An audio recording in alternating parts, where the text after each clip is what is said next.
श्री स्वामी समर्थ. स्वागत आहे तुम्हा सर्वांचे माझ्या आजच्या या व्हिडिओमध्ये. तर आजचा व्हिडिओ हा मकर संक्रांतीविषयक आहे. माझ्या चॅनलवर तुम्हाला मकर संक्रांतीविषयी पडणाऱ्या सर्व प्रश्नांची उत्तरे देण्याचा मी पूर्ण प्रयत्न करीत आहे. तर आपल्या या चॅनलवर तुम्हाला विविध सणांविषयी व्यवस्थित आणि अर्थपूर्ण अशी माहितीही मिळत राहील. तर तुम्हाला जर या चॅनलवरची माहितीही आवडत असेल, हा व्हिडिओ जर तुम्हाला आवडला तर माझ्या चॅनलला नक्कीच सबस्क्राईब करा आणि हा व्हिडिओ शेवटपर्यंत नक्कीच बघा. कारण या व्हिडिओमध्ये मी सर्व स्त्रियांना पडणाऱ्या प्रश्नांचं उत्तर देण्याचा पूर्ण प्रयत्न केला आहे. तर अधिक उशीर न करता सुरुवात करते माझ्या आजच्या या व्हिडिओला.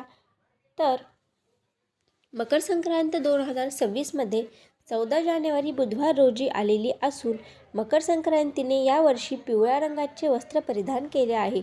प्रत्येक वर्षीच पंचांगानुसार मकर संक्रांतीची वेशभूषा तिने काय परिधान केले आहे, कोणत्या दिशेकडून आलेली आहे, कोणते वाहन आहे, कोणते उपवाहन आहे व त्याचबरोबर मकर संक्रांतीचे पूर्ण वर्षभरावर काय परिणाम होणार आहे, या सर्व गोष्टींची माहितीही आपण घेत असतो.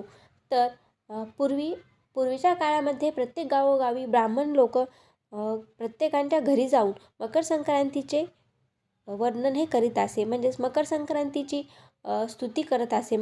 संक्रांत कोणत्या रंगावर आलेली आहे, कोणत्या गोष्टी शुभ आहेत, कोणत्या गोष्टी अशुभ आहेत, आपल्याला या वर्षभरामध्ये कोणत्या चुका करायच्या नाहीत, तेच बरोबर मकर संक्रांतीचे काय फळ आहे हे सांगत होते.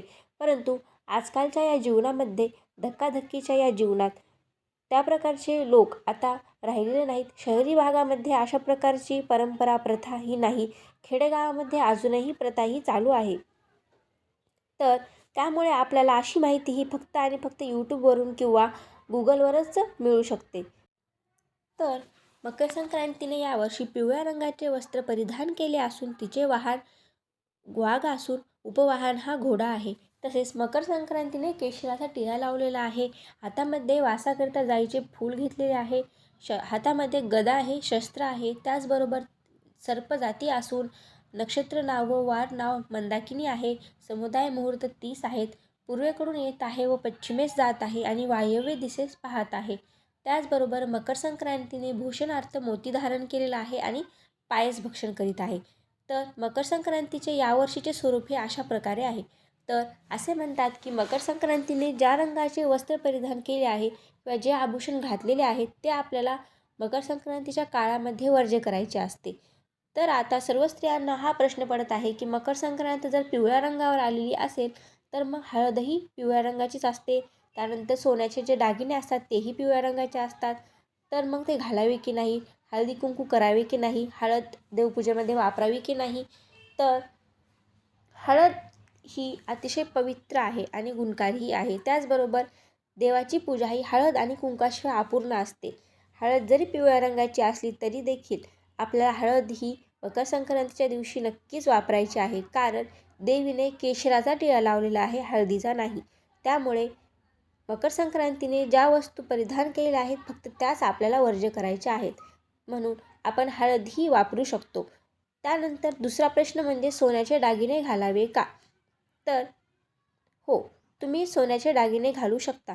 कारण सोन्याचे दागिने घातल्याशिवाय कोणतीही सुवासिन स्त्री ही अपूर्ण असते. त्यामुळे जर आपल्याला सौभाग्यवती राहण्याची तसेच सुवासिनीचे हे जे काही सौंदर्य आहे ते जपण्यासाठी सोन्याचे अलंकार घालणे खूप आवश्यक असते. त्यामुळे आपल्याला मकर संक्रांतीच्या काळामध्ये सोन्याचे दागिने हे घालायचेच आहेत. कारण यामागे एक कारणही आहे. ते असे की देवीने सोन्याचे दागिने नाही परिधान केले. देवीने भूषणार्थ मोती धारण केलेला आहे. म्हणजेच मोत्याचे दागिने परिधान केलेले आहेत.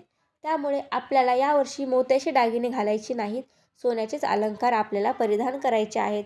त्याचबरोबर आपल्याला पिवळ्या रंगाच्या बांगड्या घालायच्या नाहीत, पिवळ्या रंगाची साडी घालायची नाही आणि देवीने जाईचे फूल वासाकरिता घेतलेले असल्यामुळे आपल्याला जाईच्या फुलाचा गजरा घालायचा नाही.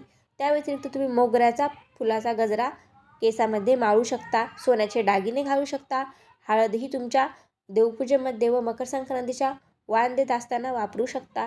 त्यानंतर देवी पायस भक्षण करत आहे. त्यामुळे आपल्याला दुधाची खीर किंवा दुधाचे कोणतेही पदार्थ संक्रांतीच्या दिवशी खाण्याचे किंवा स्वयंपाकघरात बनवायचे हे टाळायचे आहे. तर या व्हिडिओमध्ये मी तुम्हाला सांगितले की मकर संक्रांतीमध्ये हळद वापरायची की नाही, सोन्याचे दागिने घालायचे की नाही. आणि आता सर्वात महत्त्वाचा आणि विशेष गोष्ट म्हणजे तुम्हाला मकर संक्रांतीच्या वेळेस फक्त आणि फक्त याच रंगाच्या बांगड्या घालायच्या आहेत, जेणेकरून की तुमच्या सौभाग्यामध्ये वाढ होईल व तुम्हाला सदा सौभाग्यवती भव असा आशीर्वाद देखील लाभतो.